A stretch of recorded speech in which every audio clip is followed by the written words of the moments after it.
ఇలా కనుక ఉన్నావు అంటే ఖచ్చితంగా నువ్వు బాగుపడటమే కాదు కదా, ఇంకా ఇంకా దిగజారిపోతావు.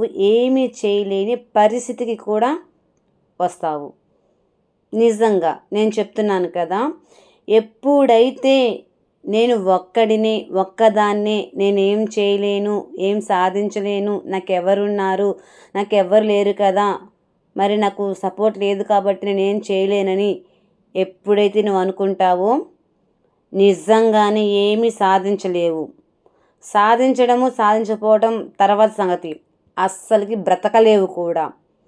ఎప్పుడైతే నీ భయము, నీ దిగులు, నీ ఏడుపు, నీ చింత, నీ కన్నీళ్ళు, నీ దుఃఖము, నరకం అంతా పక్కన పెట్టేస్తావో అప్పుడే సగం జీవితం నువ్వు సాధించినట్లు.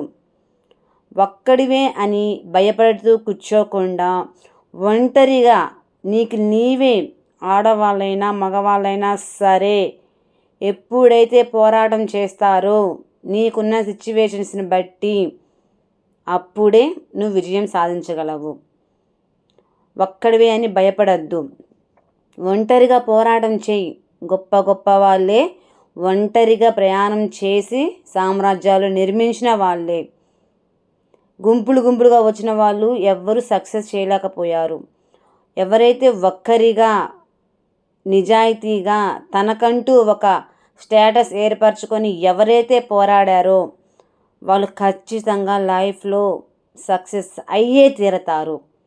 దిగులుతోటి వాళ్ళు లేరు, వీరు లేరు, వాళ్ళు అన్నారు, వీళ్ళు అన్నారు, అది ఇది అని తక్కువ తోలు అని చెప్పేసి కూర్చున్నావా, అంతే, లైఫ్ స్పాయిల్.